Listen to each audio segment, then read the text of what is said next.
Hello children, let me welcome you to the virtual class of the Brihan Mumbai Mahanagar Palika. My name is Shraddha teacher. Children, we are in the middle of this COVID-19 pandemic and because of that we are not able to go to school, but that doesn't mean we are going to stop learning.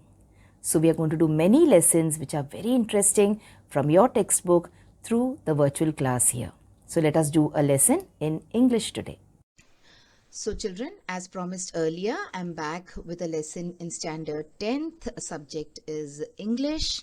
And as you can see the frame of the video, you can see these beautiful animals in the four corners. So we are going to continue the video that we started last time. And the name of the lesson is The Night of the Scorpion. Now it is lesson number 3.1 in your textbook. We have already done part 1 in the previous video. So let us continue with the lesson and do part 2 in this video. Now let me just remind you that in the previous video we talked about certain parts of the certain exercises which were there before the poem. We also talked about the poet, that is Nissim Ezekiel. We talked a little bit about his life, and we also talked about the various awards which he won, the kind of recognition he has in the Indian literary scene. Now let's move on and let us do the other, you can say, exercises in the lesson. We also have read the poem and I have tried to explain the meaning of the poem to you in the previous video. So in this video, before we move on and see what are the exercises, let us quickly look at the summary in case you have forgotten what we did last time. So what is this poem about? It is a poem about a night when a woman, that is a poet's mother, is stung by a scorpion in a poor village in India. And then there are various people who come to help her. Her concerned neighbors rush to help her and they give her advice, and they also try to hunt out the scorpion using lanterns and sticks and lights, etc. And the neighbors, along with her husband and the holy men, they try different kind of cures for the scorpion sting. But at the end of the day, time proves to be the best healer, and after 24 hours, the bite loses its sting. That is, it stops paining. And after this entire ordeal of 24 hours, the mother, her reaction is just that she's thankful that the scorpion has stung her and not her children. So I think this will take you back to the poem and you will be able to recall what all different things we have talked about when we read and tried to understand the meaning of the poem, The Night of the Scorpion. Let us now move on and let us do certain exercises which are based on what you have learned in this lesson. We also have certain exercises based on figures of speech, etc. in this particular part of the video. So this is the first point that we are going to talk about, or the first exercise that we are going to do, where we are going to try and figure out what the entire poem was about. So this poem is divided into 3 parts here. That is line 1 to 7, line 8 to 33 and line 34 to 48. And let us try to figure out what is happening in these 3 parts of the poem. So in the first part, that is in line 1 to 7, what happens? The scorpion comes into the house, and to escape the rain, it comes into the house and it hides under a sack of rice and it stings the poet's mother. Now in the next part of the poem, that is line number 8 to 33, we will see that the villagers rush to the aid of the poet's mother and they try to ease her pain in as many ways as possible. They rely on traditions, beliefs and superstitions rather than science and medicine. So this is one important thing that we noticed in these lines, that they are trying to rely on traditions, they're trying to rely on beliefs instead of trying to give her some help with the pain that she is enduring. Then in the third part, that is 34 to 48, in these lines you will see that the poet's mother is suffering from unbelievable pain due to the sting of the scorpion. That is, she is groaning and she is writhing on the floor. Finally, after 24 hours, the pain eases by itself. Okay, and the first word that she utters is, "Thank God, it was me and not my children." So this is what happened in the poem. So this is in one way, just like we saw the summary now, in one way, this is also like the summary of the poem. Okay, so this exercise done, let us move on with the other exercises which are there in the textbook. So let us try to understand a little bit more about the background of setting of this particular kind of poem. So what type of poem is it? So this is a poem which is a free verse poem. Now what is a free verse poem? It does not adhere to or it does not follow rules like rules of rhyme, etc., which you usually see in different kind of poems. So it is a free verse poem. When you read the poem also, you felt like you're reading a story, and it is not a poetry at all. Okay, it is not a part of poetry at all, it is a part of prose. So that is why this kind of a poem is called as a free verse poem. You will see that it does not have any rhyme scheme. So usually when you read a poem, you will see that the lines rhyme with each other. The first line rhymes with the second or probably the third. Okay, so in this particular poem, there is no rhyme scheme. That is why we call it as a free verse kind of a poem. You will also see that The Night of the Scorpion is a 8 stanza poem. Each stanza contains between 3 and 18 lines. So this is just an observation of the kind or type of poem that it is. You can read the poem once again and you can put in your own observations about the type of poem that you feel it is. All right. Moving on, let us see what about the setting. So is it a rural or is it urban? That is it set in a city or is it set in a village? We discussed that scorpions are kind of creatures that you might not find around crowded places like cities. And we also saw in the poem how the peasants who were living around the poet's house, they came running to help the poet's mother. That means this poem has got a rural setting. Okay, it is set in some kind of a village in India. And you will also see that The Night of the Scorpion is a poem of warmth and the love of a mother. So this is the basic background or setting of this poem, that apart from the technical things like it is a free verse poem, etc., it is a poem set in rural India, and the main thing which it wants to focus is not about the scorpion. Okay, it is not about the pain which the mother suffers. It is not about the kind of help which the villagers are giving the mother. It is basically about the love and the warmth that a mother has towards her children.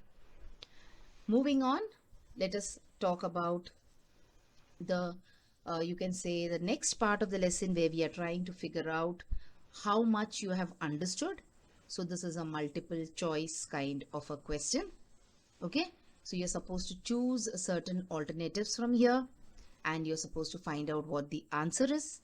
Now always when we have these kind of questions, I ask you to pause the video for some time and read the question, figure out the answer, and then go and check the answers which I give you. So see, which is the first one? The child is afraid but admires. Who is the child? What is the child afraid of? But what does the child admire? So the child is afraid of, but he admires the bravery of his mother. The child is afraid of the situation in which his mother is, because his mother is groaning with pain. But he admires the bravery of his mother also. The next one, his father and villagers panic and hastily suggest, what do they suggest? To take her to the hospital. So does anyone there in that situation suggest that, come on, let's take her to the hospital? No, they do not suggest other kinds of treatment also. The first thing that they suggest is religious remedies to help the mother. So this is the first thing which comes into their mind. Later on, the father tries a certain kind of herbs, etc., to treat the mother. Moving on, the poet seems to see the villagers as impractical and almost irritating, which suggests, so what do you learn about the mental makeup of the poet here? Now the poet is writing this in the, when he's thinking about what happened in the past. So he has grown up now. Okay, when the poet has written the poem, he's a grown up adult.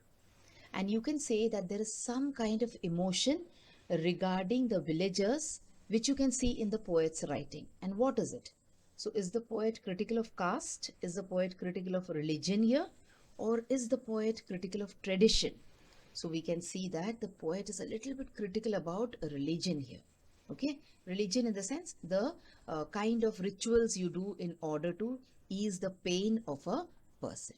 Okay, now this is a dash poem as it tells us a story. So what kind of a poem it is? Is it reflective? Is it imaginative? Or is it a narrative? So it is a narrative. Why is it narrative? Because the poem tells us a story or it describes an incident which has happened in the past.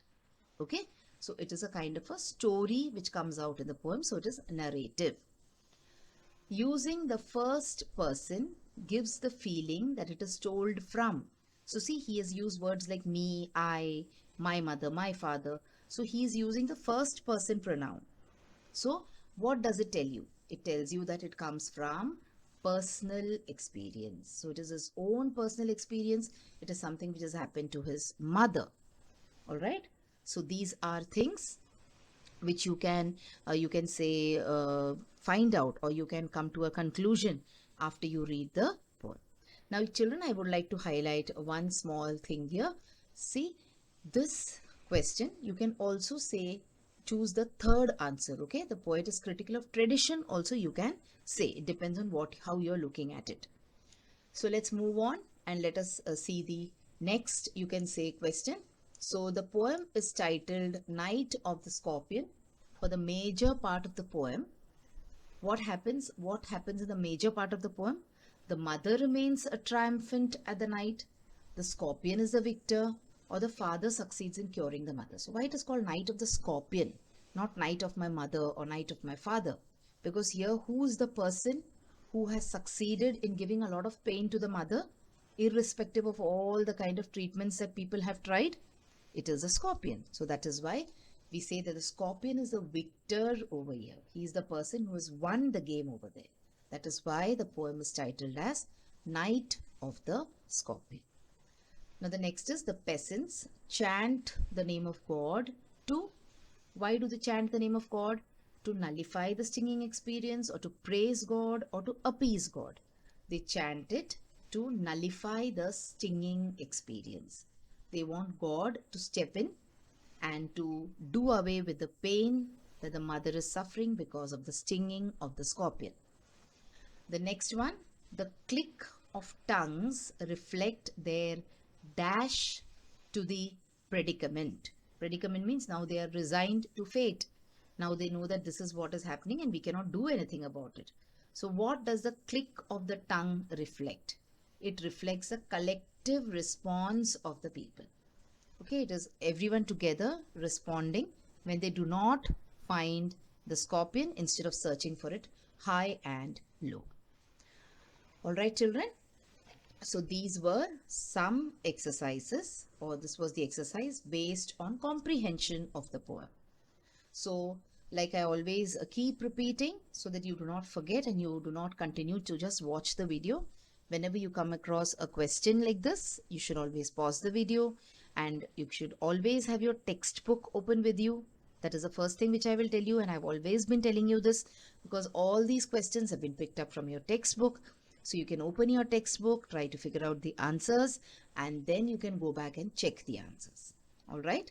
So come on, now let's move on to the next part of this lesson, or the next exercise which is there in the poem. It is an exercise based on figures of speech. So we have been talking about figures of speech since we have been learning English from the 6th, 7th standard onwards. And now what are figures of speech? They are poetic devices, or they are techniques which are used by poets in order to make the poem more interesting. So there are 4 figures of speech on this particular page. You are supposed to match the definition with the name of the figure of speech. So which are these? We have the metaphor, we have the alliteration, we have the onomatopoeia and simile. Okay, so before we go on and do the matching, let us learn quickly about these particular figures of speech. After that, we will try and do the exercise of matching. So let us pick up the first one here, that is metaphor.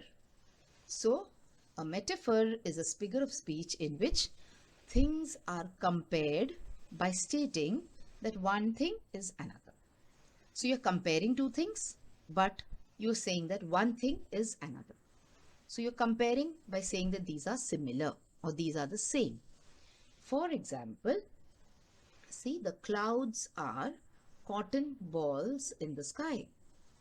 So you are actually comparing the clouds to the cotton balls by saying that the clouds are cotton balls in the sky. So this is an example of metaphor. Children, we will not do too many examples, or we will not go into detailed discussions about these figures of speech, because we have been doing them time and again as we do the lessons. Okay. So what are the examples of figures of speech? See, examples of metaphor. Bob is a hungry wolf. Now, what is the meaning of Bob is a hungry wolf? Now, Bob is the name of a boy and a hungry wolf is an animal. So, when you're saying Bob is a hungry wolf, are you trying to say that Bob is an animal? Here, what are we doing? Bob is being compared to a wolf when the wolf is hungry. Okay, when the wolf is hungry, he gets violent and he gets, you can say, agitated. So here we are saying that Bob is so hungry that you can compare it to a wolf which is hungry. Look at the next one. Sue is a rose filling the room with her sweet scent. So we are calling Sue a rose, or we can say that Sue's scent is being compared to the scent of a rose. Okay, so we are comparing a girl to a rose. So this is an example of a metaphor. Come on, let's move on to the next figure of speech. Alliteration. This is one of the easiest figures of speech to learn according to me. Okay, I feel that this is very easy to learn as well as to recognize when you get a question. So when two or more nearby words start with the same consonant sound, then it is alliteration. Let's see some examples. See the example. The beautiful blue butterfly bumped into a box.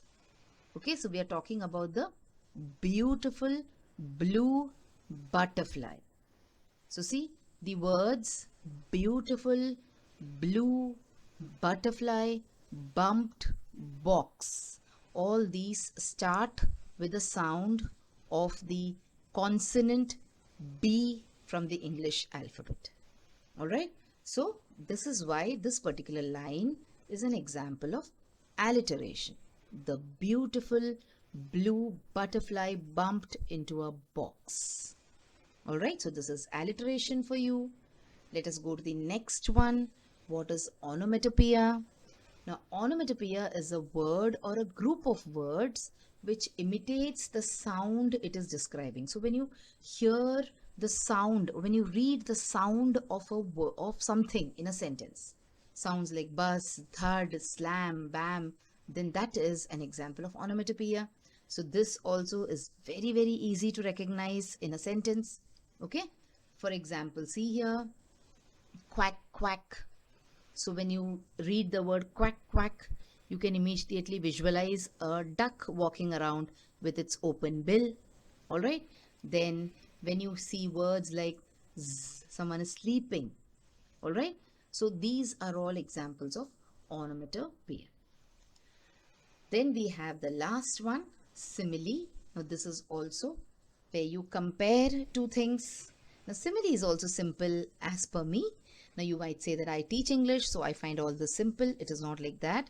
See, you have certain ways in which you find out which would be easy to figure out, which could be difficult to figure out. So there are some techniques which are very, very, you can say plain for you to see. For example, let us look at this one. See, when you say metaphor, you might get a little confused. Okay, you don't know whether it is metaphor or it is something else. But when you talk about alliteration, when you see an example like this, and when you see that the same letters of the alphabet are repeated again and again in a sentence, definitely 100% it will be alliteration. Foolproof this is. Okay, that is why I say that certain figures of speech are more easy compared to the others. Now, onomatopoeia also is easy. If you see words like buzz, if you see words like thud, ping, pong, ring, such words in a sentence, that means you can very safely say that these are all examples of onomatopoeia. Okay? And simile is when there is comparison. Now, metaphor was also comparison, but in simile, you will see that the words like or as is used. So wherever you see like or as used, and where there are two different things, you can safely say that it is an example of simile, isn't it? That is why I said it is easy. So look at this, as sweet as a pie. So what is it? It is comparing something to a pie, which is very sweet. Now, pie is a kind of a dish which is baked like a cake. So a pie can be sweet, it can be savory also at times. Then, colorful like crayons. So how are crayons? Have you seen a box of crayons? You have so many different colors in them. You have green, blue, red, purple, yellow, black, white. Okay, so something is as colorful as what? As crayons. So see, what are you using? You're using the word as, you're using the word like to compare a pie with something and to compare crayons with something else. So these are all examples of similes. So what happens is, when you get a paragraph or when you get a stanza from a poem and they ask you to pick up two figures of speech or three figures of speech from that, you should try and locate the keywords. That is, you should try and see where there are words like as, where there are words like, and say that, okay, this is a simile. And where the letters of the alphabet are repeated, there the consonant letters, there you can say very safely that it is alliteration. Okay, so these are the four figures of speech that we were supposed to do as part of this lesson. Now let us try to go back and try to match and see whether our definitions and the meanings are correct. So what is a metaphor, children? A metaphor is an implied comparison. So you're not using words like as, or you're not using words like, but it is implied. When you're saying one thing is the other, it means you are comparing. Okay, so an implied comparison. What is alliteration? Yes, it is the use of the same word at the beginning, same sound at the beginning of words. So that is alliteration. What about onomatopoeia? A word which resembles the sound it represents. Okay, so when you say thud, so when something falls, you hear the sound thud. Okay, so it resembles the sound it represents. When you say the telephone rang, tring, so how does a telephone ring? It rings a tring. Okay, so that is onomatopoeia. And what about simile? It is a comparison between two different things, especially a phrase, and it contains words like or as. All right, so these are the four figures of speech and their meanings and their definitions. Now we go and do the last exercise for today, where we try to find out examples of simile, metaphor, and onomatopoeia from our poem. So come on, try to do it. Try to find out some examples. I will give you one each here, and then you can try and find out some more examples if possible. So an example of simile would be, the peasants came like swarms of flies. So you can see here the word like is used, and the peasants or the farmers are being compared to flies. An example of metaphor would be throwing giant scorpion shadows on the mud-baked walls. Okay, so the shadows are being compared to the shadows of scorpions. So that is why it is an example of a metaphor. But you will notice there are no words like or as which have been used here. What about onomatopoeia? Buzzed the name of God. So buzz is a sound. Okay, so that is the example of onomatopoeia. So children, this was the second video for the lesson number 3.1 in your standard 10th English textbook, that is the Night of the Scorpion. Now in this part, we looked at the summary and we looked at so many comprehension exercises which were there in your textbook. We also saw the grammar part, that is we looked at figures of speech, that is 4 of them in particular. We talked about simile, metaphor, onomatopoeia and alliteration, and we also did this exercise where we found out some examples of these particular figures of speech from the poem. You can find out more examples, read the poem once, twice, and try to find out more examples of figures of speech from the poem. So that is all. So this we wind up the lesson, The Night of the Scorpion, in these 2 videos. So hope the video was interesting and hope you understood so many new things about the poem in this particular video as well. So children, now you have watched the video. So after you watch the video now, you will have to complete a few simple tasks. Now you might have watched the video on your computers or your laptops or your mobile phones. Now after you watch the video, what will you do? You will please go to the description box which is given below the video. So what is the description box? See, the description box looks like this. Alright, and after you go to the description box, you will see that there are a few questions there. Now what are these questions about? These questions are about the lesson that we just learned or the video that you just watched. So what will you do? You will think back properly about the lesson and you will try and answer these questions and note down the answers in your notebook if you want. Okay? After that, we have another task waiting. You will also click on the link which you will find in the description box to fill up the Google form. So now what is the Google form, children? It is nothing but a simple form. There are a few simple questions there about the video which you just saw and also about yourself. So these are the tasks now that you will have to complete after you watch each video.